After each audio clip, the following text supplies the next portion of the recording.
5년마다 한 번씩 하는 인구 센서스가 있습니다.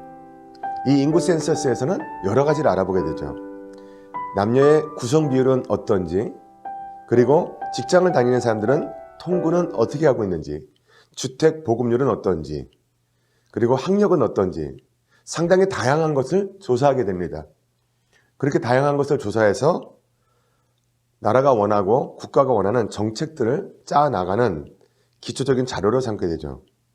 그러면 이쯤에서 제가 한 가지 여러분에게 질문 드릴까요? 서울의 인구는 최근 조사에 의하면 몇 명 정도 될 것 같으세요?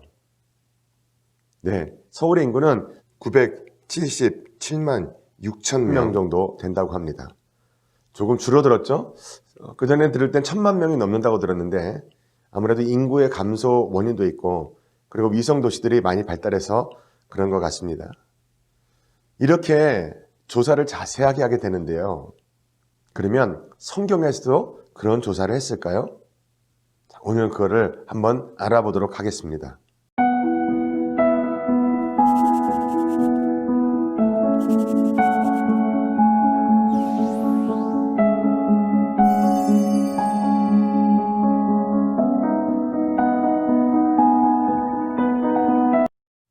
민수기 1장부터 4장까지는 인구를 조사하고 그 조사되어진 인구별로 각자가 해야 될 일들과 각자가 지켜나가야 될 일들을 정확하게 나누는 그런 조사를 하게 됩니다.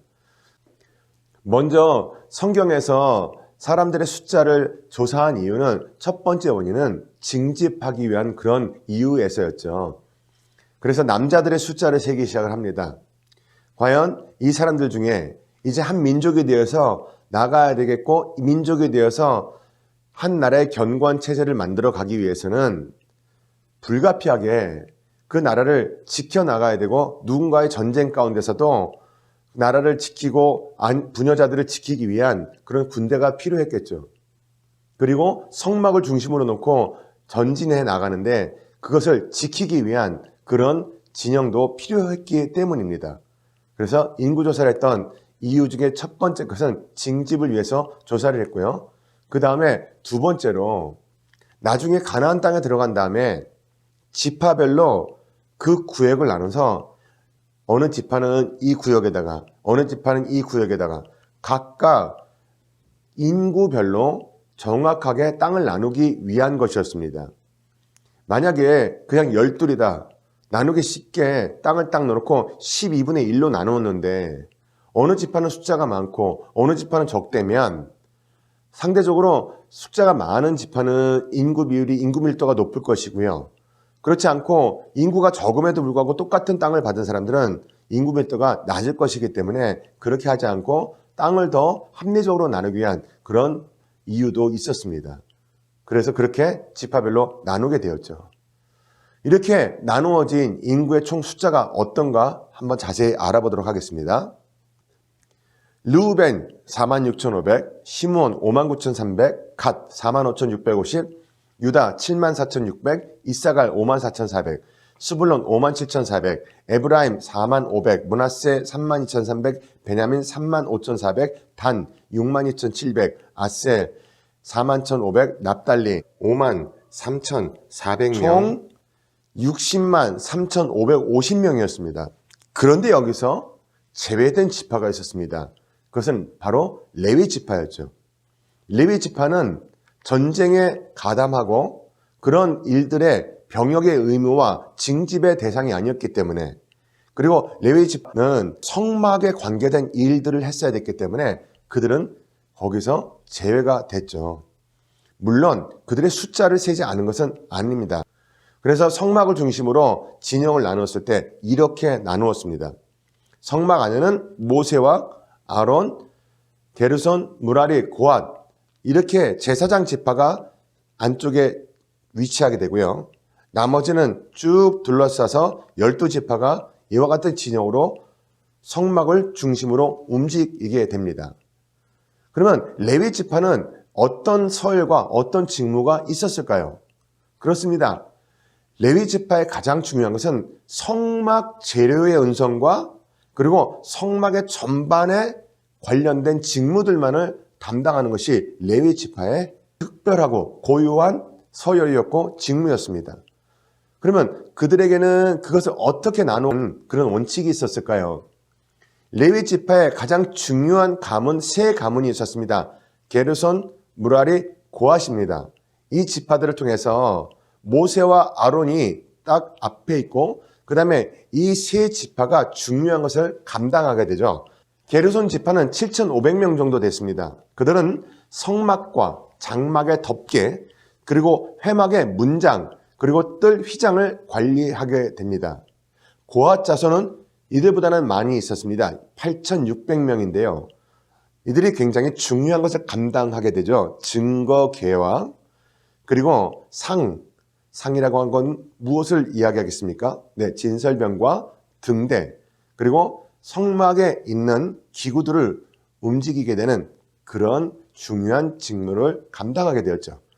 무라리 지파는 무엇을 했을까요? 무라리는 6,200명 정도였는데요. 성막의 널판이라든지 기둥이라든지 그런 받침대를 관리하는 역할을 맡았었습니다.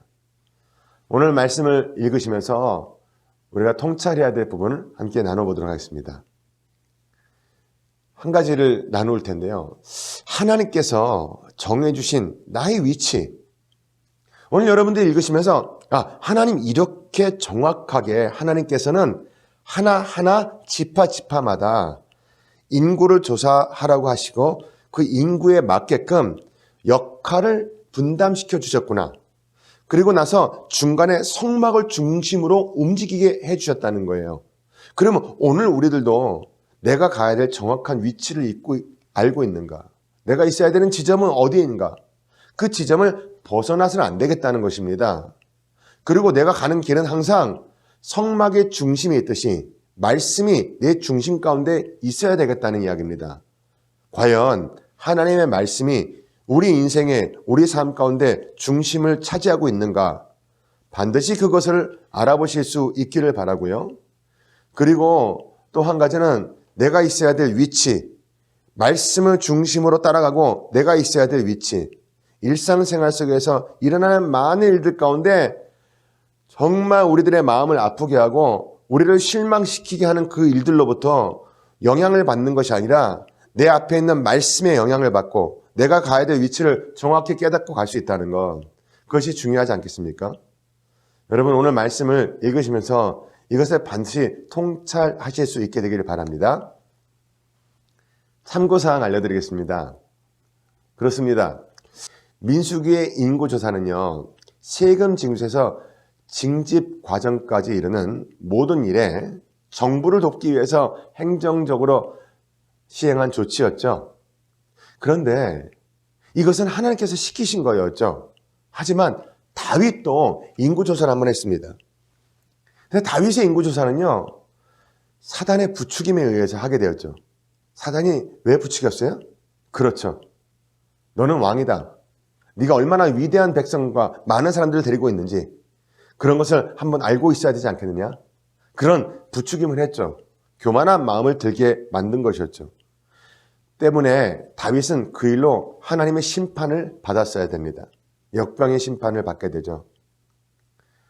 여러분께서 참고하셔야 될 내용은 하나님은 원하시는 게 정확하게 있으세요. 우리는 그것을 정확히 알고 그것만을 해야 되겠다라는 것이죠.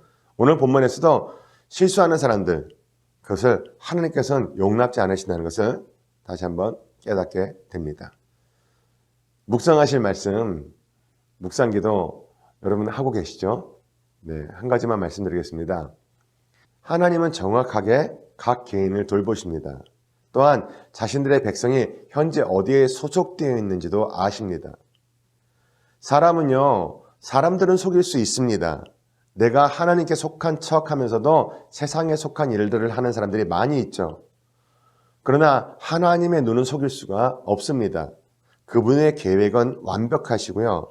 항상 신뢰하기 때문에 우리는 100% 하나님의 말씀을 신뢰하고 따라가야지만 되죠. 여러분은 하나님의 계획에 충실하게 따라가고 계십니까? 한번 그것을 묵상해 보실 수 있기를 바랍니다. 오늘의 핵심 구절 다 같이 봉독하겠습니다. 너희는 이스라엘 자손의 모든 회 중 각 남자의 수를 그들의 종족과 조상의 가문에 따라 그 명수대로 계수할지. 성도 여러분, 여러분들의 일상생활 가운데는 하나님의 계획이 없으신 것 같으십니까? 있으신 것 같으십니까?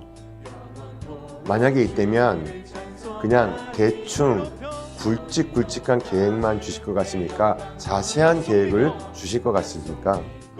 하나님은 아주 세밀하게 우리들의 인생의 계획을 세워놓고 계십니다. 그것을 믿으시고요. 오늘 본문 말씀을 보시면서 정말 하나님께서 내가 내 인생의 앞길에 무엇을 세우고 가기를 원하시는가? 그리고 내가 진실로 따라가야 될 위치는 어떤 위치인가? 만약에 우리가 그래서 정확히 안 되면 가정에서든 직장에서든 교회에서든 부딪힐 일은 없겠죠. 왜냐하면 내가 해야 될 그 일을 하나님께서 원하신 대로 감당하면 그렇게 부딪힘은 없을 것이기 때문입니다. 더불어 그런 가정과 교회는 일사불란하게 하나님의 원하시는 일들을 성취해 나갈 것입니다.